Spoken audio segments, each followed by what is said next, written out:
बस प्यार ही प्यार है।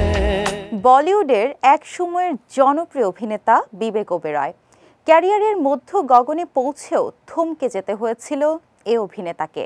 সাথিয়া, প্রিন্স, মস্তির মতো একের পর এক সফল সিনেমার পরও দীর্ঘদিন বলিউড থেকে দূরে থাকতে হয়েছিল বিবেককে। কারণ হিসেবে সামনে আসে বলিউড ভাইজান সলমান খানের নাম। বি টাউনে তার সঙ্গে সলমান খানের কলহের কথা সকলেরই জানা। ভাইজানের কাছ থেকে হুমকিও পেয়েছিলেন বলে অভিযোগ করেছিলেন বিবেক। বিষয়টি নিয়ে এবার মুখ খুললেন বিবেকের বাবা অভিনেতা সুরেশ ওবেরয়। বলিউড হাঙ্গামাকে তিনি বলেন, বিবেকের শক্তি আছে বলেই এই সময়টা কাটিয়ে উঠতে পেরেছে। অন্য কেউ হলে মাদকাসক্ত হয়ে পড়ত। সবাই ওর বিরুদ্ধে চলে গিয়েছিল। সংবাদ মাধ্যম, ইন্ডাস্ট্রির মানুষ, এমনকি অভিনেতারাও ওর বিপরীতে ছিল। সলমানের সঙ্গে বিচ্ছেদের পরে বিবেকের সঙ্গে সম্পর্কে জড়ান বলিউড সুন্দরী ঐশ্বরিয়া রায়। এ নিয়েই সলমানের সঙ্গে ঝামেলায় জড়ান বিবেক।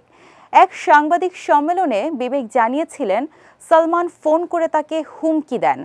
যদিও পরে সলমানের কাছে এ নিয়ে ক্ষমাও চেয়েছিলেন বিবেক।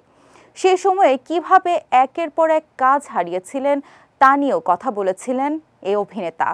2023 সালে এক সংবাদ মাধ্যমের সাক্ষাৎকারে বিবেক বলেছিলেন, বহু অনাকাঙ্ক্ষিত বিষয় আমাকে সহ্য করতে হয়েছে। সর্বশেষ সিনেমা একমাত্র ওয়ালটন এসি দিচ্ছে 1 বছরের রিপ্লেসমেন্ট গ্যারান্টি এবং কম্প্রেসারের 10 বছরের গ্যারান্টি। শুট আউট অ্যাট লোখণ্ডওয়ালার পরে টানা 14 মাস বাড়িতে বসেছিলেন বিবেক। সেই সময়কে জীবনের সবচেয়ে অন্ধকার দিক হিসেবেও মনে করেন তিনি।